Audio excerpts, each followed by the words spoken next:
बिस्मिल्लाहिर्रहमानिर्रहीम। Dear student, अस्सलाम वालेकुम। किंगडम एनिमलिया का चैप्टर स्टार्ट है। आज हम अपने थर्ड लेक्चर की तरफ बढ़ रहे हैं। प्रीवियस लेक्चर में हमने एनिमल्स की क्लासिफिकेशन की थी on the basis of body layers, या हमने उन बॉडी लेयर्स को एक दूसरा नाम दिया था जर्म लेयर्स। आज जो हम एनिमल्स की क्लासिफिकेशन कर रहे हैं that is on the basis of body cavity, या जिसको हम सीलूम कहते हैं। या अगर आप लोग देखें कि हम आज के टॉपिक में हम क्या डिस्कस करेंगे कि एसिलोमेट्स कौन से एनिमल्स होते हैं, यानी difference between acoelomates, pseudocoelomates and coelomates animals. तो आइए चलते हैं अपने लेक्चर की तरफ। जिस तरह नाम है कि classification on the basis of body cavity यानी सेलोम। इसमें एक चीज याद रखिए कि ये जो बॉडी कैविटी है ये हम कौन से एनिमल्स को डिस्कस करेंगे, हम ट्रिप्लोब्लास्टिक एनिमल्स को डिस्कस करेंगे। कौन से को? ट्रिप्लोब्लास्टिक एनिमल्स को हम डिस्कस करेंगे, क्योंकि हमने जो प्रीवियस लेक्चर था हमने उसमें कहा था कि डिप्लोब्लास्टिक एनिमल्स और ट्रिप्लोब्लास्टिक एनिमल्स। डिप्लोब्लास्टिक एनिमल्स वो एनिमल जिनमें दो लेयर थे, एक्टोडर्म एंड एंडोडर्म, जबकि ट्रिप्लोब्लास्टिक एनिमल्स में एक्टोडर्म, एंडोडर्म और एक तीसरा लेयर था जिसको हमने नाम दिया था मेसोडर्म का। तो ये जो लेक्चर है ये ट्रिप्लोब्लास्टिक एनिमल्स की के वो हैं, क्योंकि इसमें एक्टोडर्म, एंडोडर्म और मेसोडर्म तीनों को हम डिस्कस करेंगे। ठीक है, तो यहाँ पर सिर्फ बॉडी कैविटी सेलोम को मैं क्या होगी? Triploblastic animals. अगर मैं सेलोम को डिफाइन करूं तो कैसे करूंगा? A body cavity that forms from tissue derived from mesoderm layer is known as coelom. अभी आप लोगों को पता चल गया कि सेलोम एक ऐसी बॉडी कैविटी होती है जो मेसोडर्म या के लेयर्स के टिश्यू से क्या होते हैं? बनती है, उसको हम सेलोम कहते हैं। ठीक है, इसलिए मैंने ये कहा कि हम आज ट्रिप्लोब्लास्टिक एनिमल्स को डिस्कस करेंगे, डिप्लोब्लास्टिक को नहीं करेंगे। तो सही है। और ये भी याद रखें कि बॉडी कैविटी के बेसिस पे भी एनिमल्स को तीन कैटेगरी में लिए हैं, यानी तीन कैटेगरी में इसको डिवाइड किया गया है। कौन से? एसिलोमेट्स, एसिलोमेट्स हमारे पास, सीडोसेलोमेट्स और सेलोमेट्स। सो हम ये पढ़ेंगे। अगर प्रीवियस लेक्चर की तरफ थोड़ा हम रिकॉल करें, यहां पर मैंने एक छोटा सा डायग्राम बनाया है। हमने गेस्ट्रुला ली थी, गेस्ट्रुला को क्या की थी? फर्दर ब्लास्टुला में कन्वर्ट हुई थी। तो उनमें हमें ये मिला था कि एक आउटर जो लेयर था जिसको हमने एक्टोडर्म का नाम दिया था, और एक हमें नाम दिया था, एक जो रेड लेयर है इसको हमने नाम दिया था एंडोडर्म। तो ये लेयर है। अब ये मैं कैसे समझाऊंगा कि फॉर एग्जांपल अगर हम इसको यहाँ बिल्कुल मिड पे हम इसको काट दें, क्या करें? इसको मिड पे हम काट दें और उसके बाद हम फ्रंट से देखें, उसको फ्रंट से देखें तो हमें कुछ यूं स्ट्रक्चर नजर आएगा। सो इसी तरह अब हम पहले जानेंगे कि एसिलोमेट्स क्या होते हैं, सीडो और सेलोमेट्स क्या होते हैं। तो याद रखें कि जो एसिलोमेट्स एनिमल्स हैं, जिसको मैं ये एक डायग्राम के थ्रू मैं आप लोगों को समझा रहा हूं कि ये जो हमारा लेयर है आउटर लेयर, इसको हमने नाम दिया है क्या? एक्टोडर्म। ये जो मिडिल जो सेंटर में लेयर है जो ब्लू कलर का है इसको नाम दिया है एंडोडर्म। और ये जो रेड नजर आ रहा है हमने यहाँ पर पढ़ा था कि एक्टोडर्म, एंडोडर्म और बीच में यहाँ पर मेसोडर्म, और हमारे पास क्या चीज थी? एक और फ्री स्पेस बची थी, क्या? एक बॉडी कैविटी बची थी। लेकिन यहाँ पर देखिए कि एक्टोडर्म, एंडोडर्म और ये जो रेड है इसको मैंने नाम दिया है क्या? मेसोडर्म का। अब यहाँ पर इसको एसिलोमेट्स क्यों कहते हैं? वो इसलिए कहते हैं कि ये सारा का सारा क्या है? ये स्पेस मेसोडर्म ने इसको फिल किया हुआ है। यहाँ पर कोई फ्री स्पेस नहीं है। सही है, यहाँ पर क्या नहीं है? कोई फ्री स्पेस नहीं, यानी जिसने कैविटी को हमने नाम दिया था प्रीवियस लेक्चर में ब्लास्टोसिल का, वो बिल्कुल यहाँ पर मौजूद ही नहीं है, क्योंकि सारा का सारा जो एरिया है वो कवर किया है किस चीज ने? मेसोडर्म ने। तो इसीलिए हम कहते हैं कि these animals are acilomates, यानी they don't have any body cavity, they don't have any celoma। सही है। सो ये हो गया। अब मेसोडर्म की अगर हम थोड़ी और फर्दर इसको देखें, कहते हैं कि mesoderm a loose cellular tissue which fill the space between the endoderm and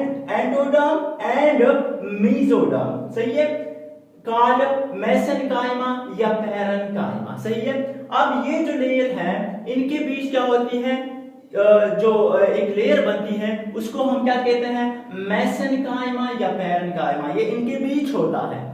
मेसेनकाइमा या पैरेन्काइमा यहाँ पर होता है इस एरिया में, और इसके रोल क्या होता है कि सपोर्ट करे। मेसेनकाइमा या पैरेन्काइमा जिसको हमने नाम दिया है, they have a role or they have a function to support or protect the cell। सही है, ये इनकी क्या करते हैं, सपोर्ट करते हैं या प्रोटेक्शन करते हैं।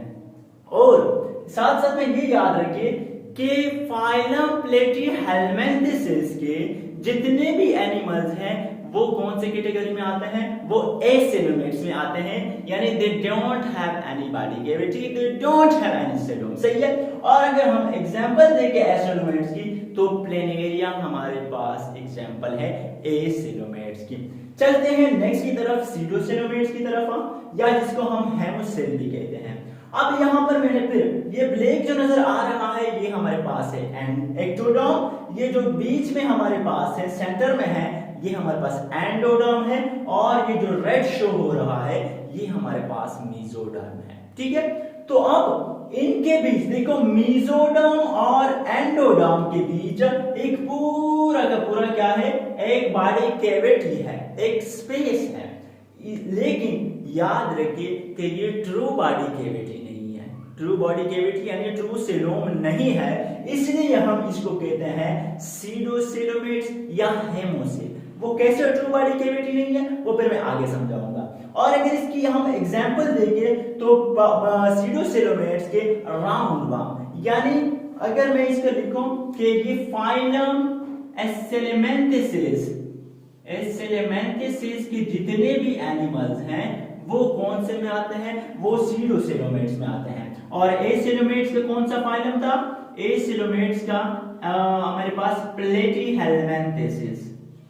सही है, प्लेटीहेलमिन्थेसिस के जितने भी ऑर्गेनिज्म या एनिमल्स होंगे वो एसेलोमेट्स में आते हैं, और एसेलेमेंथेसिस के एनिमल सीडोसेलोमेट्स में आते हैं। अब आते हैं जो नेक्स्ट हमारे पास है, जो थर्ड हमारे पास यहां पर मैं लिख दूं, थर्ड हमारे पास कौन सा है, सेलोमेट्स। सेलोमेट्स।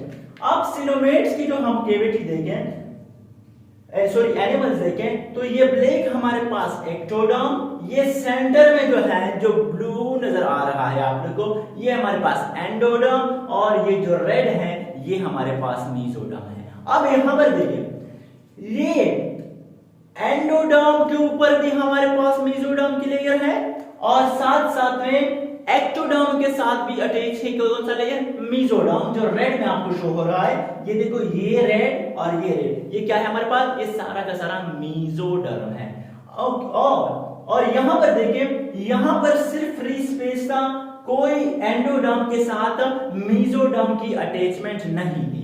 लेकिन यहां पर मेसोडर्म एंडोडर्म के साथ अटैच है, और साथ साथ में जो एक्टोडर्म है, जो आउटर मोस्ट लेयर है, जो ब्लैक लेयर है, इसके साथ भी अटैच है। और इनके बीच फिर हमारे पास फ्री कैविटी है, या हमारे पास बॉडी कैविटी है, या हमारे पास सेलोम है। तो ये हमारे पास ट्रू सेलोम हो गई, और ये हमारे पास ट्रू सेलोम या ट्रू बॉडी कैविटी नहीं है। तो इसीलिए ये ट्रू बॉडी कैविटी के एनिमल्स को हम सेलोमेट्स कहते हैं, और जिनकी ट्रू बॉडी कैविटी नहीं होती हम उसको सीडोसेलोमेट्स कहते हैं, और जिनकी बिल्कुल बॉडी कैविटी होती नहीं है हम उसको कहते हैं एसेलोमेट्स।